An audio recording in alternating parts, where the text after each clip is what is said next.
Hello everyone. On the computer screen is a symbol of a very high level dark being known as Balam, B-A-L-A-M, or perhaps pronounced as Balam. Don't know, don't care. In any case, this is its symbol. So looking at this sort of looks like a B, but just, it's just the tail going toward the P. It's really a P. Well, in terms of the connection here that I want to show you, here is the YouTube channel symbol, the YouTube channel, the people who are lying on the YouTube channel known as the Atheist Experience. Just type it in, the Atheist Experience. You've come upon the symbol. This is a symbol. Does that look like a similar symbol to you? Okay.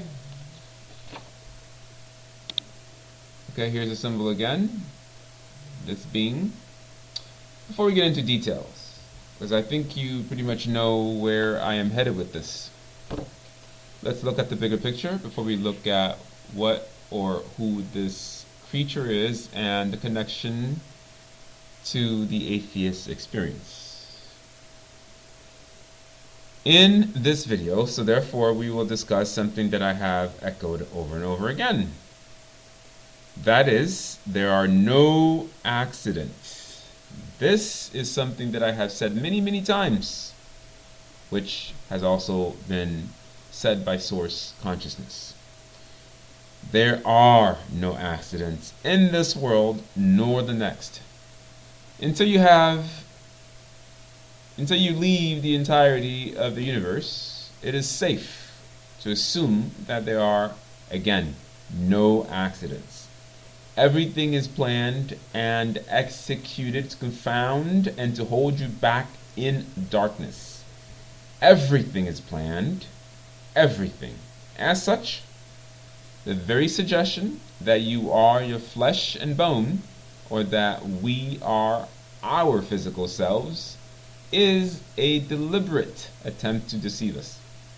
If at this point you think I am postulating, giving my opinion, or philosophizing, I say to you without hesitation that you are absolutely or categorically incorrect. Incorrect, not correct.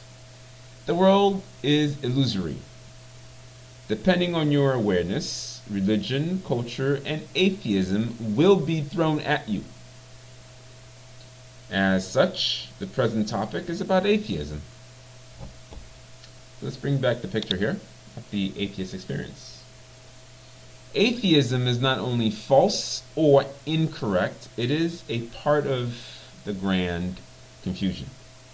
It is part of holding on to some element of darkness so that you never make it out of the different elements, different layers of the hellish frequencies called the universe, which is merely a giant hole, small comparatively to the entirety of what is, which is infinity.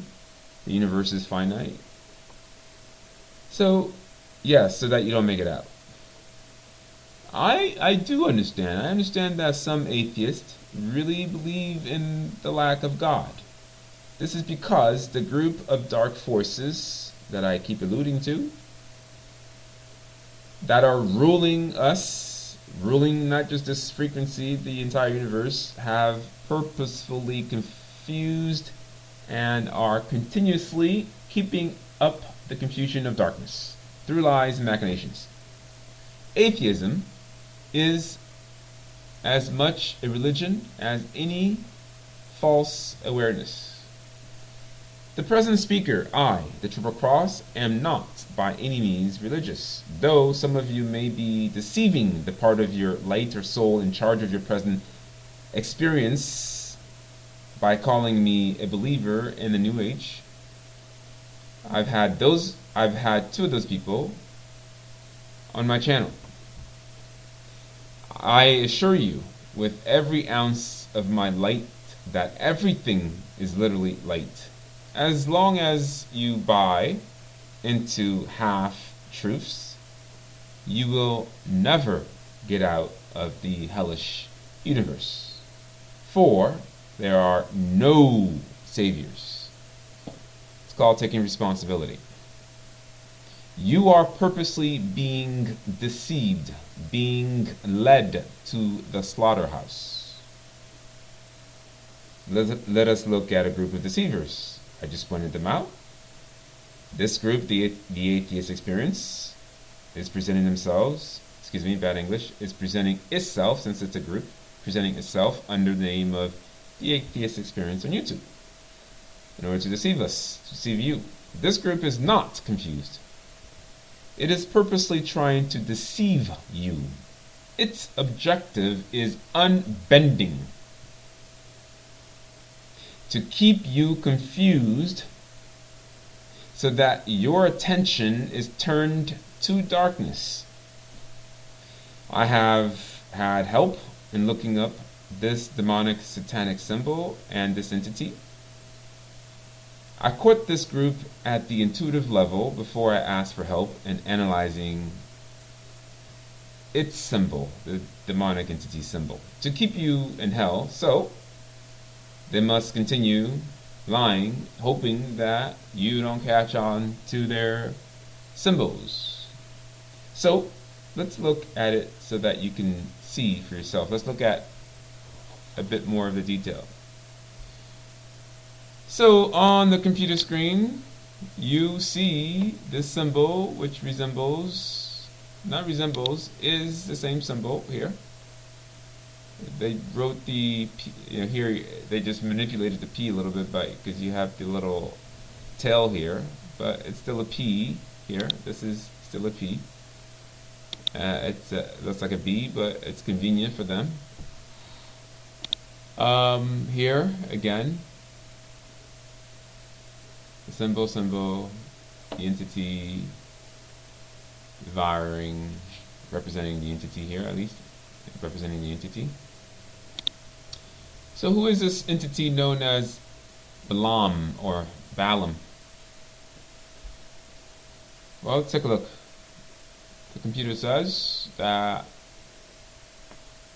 the demon Balam, aka Balan, is a former member of the angelic order of dominions and now one of the fallen angels with 40 legions of demons under his command.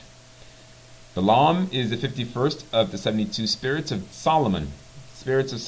He is a terrible and powerful king with the heads of a bull, a man, and a ram, the tail of a serpent, the eyes of flaming fire. He rides on an angry bear. In some depictions, he is naked and carries a gosh hawk on his fist. He speaks hoarsely and gives true answers considering the past, present, and future. He also can render men invisible and makes them have wit. Balam.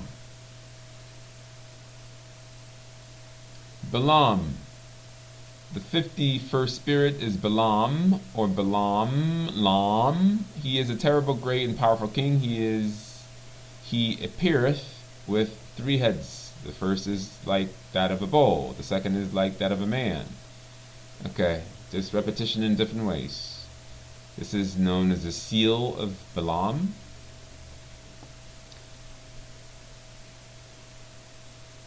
Okay, 40 legions he commands. Part of the text is here in French, original text that we just went over.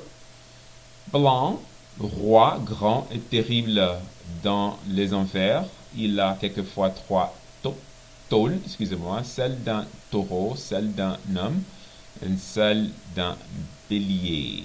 Joignez à cela une queue de serpent et des yeux qui jettent de la flamme. Mais plus ordinairement, il se montra à cheval, nu et cornu, sur un ours, et porte un épervier au poing. Sa voix est rauque est violente. Il répand sur le passé, le présent et l'avenir. Ce démon qui était autrefois de l'ordre des dominations et qui commande aujourd'hui 40 légions infernales enseigne les ruses, la finesse et le moyen commode de voir sans être vu. Okay, pretty much the same thing in a different language. The original. Okay, so again, let me remind you of the devil horns being thrown at us. And here is the one eye symbol. This guy at least has his face completely covered. And this guy is pretending to be covering his face. And he's hoping that you think that he is ashamed or embarrassed. He is not. Look at the way the hand's placed on the face. That's a one eye symbol. The Atheist Experience is here to confuse you. Nothing more, nothing less. They are not confused. They are purposely trying to throw you off deeper into the abyss of hell. So, what else do I want to say? Well, I would like to say something about control opposition. Before I get into that, let me briefly say that when you listen, let me recap. When you listen to these NIGGERs, this group, you might be enticed, you might be convinced by some of their arguments, only if you don't look at the bigger picture, because they keep throwing at you, they keep throwing at us the lower level of awareness, the physical world. But the minute anyone, here, I wrote some stuff down that I don't want to miss, so I'll just go over that. So this is about control opposition, okay? YouTube, the internet is full of control oppositions. The Atheist Experience has been caught and is being exposed. Yes, you are being exposed. Control opposition is everywhere, and preys on your limited awareness in order to keep you in check. I mean, how can an atheist, seriously, how can an atheist convince anyone that there is no life after death, or that nobody knows anything for sure beyond this life, when you can literally feel your light within your body? How? I mean, how can an organized group of atheists convince anyone that nobody really knows anything beyond the physical, when you know that most of us are literally using less than 1% of our total awareness? How can such an organized group confuse a person or convince you of a lie when you actually know that reality is an illusion, albeit a persistent one? Lies. How can such a group confuse you when you know that energy cannot be created or destroyed, only altered? The person or such a group cannot convince you of such a lie. Darkness.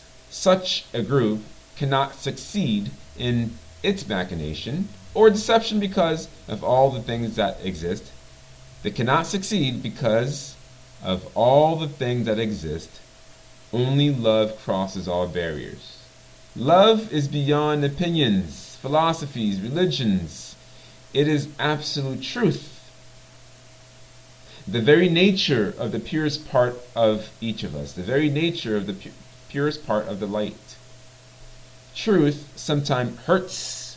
Truth sometimes hurts because it cleanses. It is not partial to white lies, little lies. It is not partial to opinions or philosophies. Is love ever enough? Is a flicker or a tiny spark of light in a small space or a vast space of darkness ever enough to pull itself out?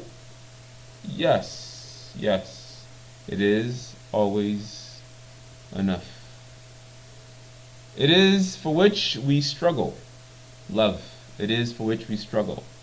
It is for which we persist despite pain and agony. It is for which we show up to work every day knowing that it's just slavery. It is for which we wake up early. It is for which sometimes we make love, physical love. Love is always enough. It is always enough, for it compels us to seek truth, no matter how much it is camouflaged in atheism, religion, the education system, culture, the New Age movement. Love is always enough, for it cannot be resisted forever. For there comes a breaking point where love is an absolute necessity. Those sucking your energy, though they do so out of darkness, do so because your bright light, or some element of it, nourishes them. There comes a point where darkness cannot nourish itself. It will always need some level or degree of beauty, of truth, or positivity from others to exist. Hence the yin-yang, why they're always pushing the yin-yang. They push the yin-yang because only love can exist by itself. Without love, without purity, darkness cannot exist. Darkness will alter itself into the light. And so we wait. We wait for darkness to convert itself. And darkness must be challenged with truth, no matter how much it hurts, no matter how many people we disagree with, no matter how many people twist our words and call us the very names that we're not. Love is always enough. My time is almost up on this channel as the Triple Cross. So, if you remember nothing else, remember that you are eternal and will always be, and that it is not a gift, and it can never be taken from you, nor do you need to beg any superior being for it. That which some call God is literally in you, your highest self, and is always in accord with the grand source, or aka God. Creation is a deception. How can you create a world that is illusory and not real? Recognizing that you are always enough is an expression of your natural right, self-respect. It is self-respect, and allows you to ascend and cleanse, giving your power away to purposefully deceptive groups such as the Atheist Experience or the Atheist group may at best bring you temporary false relief, and there will always be a price to pay.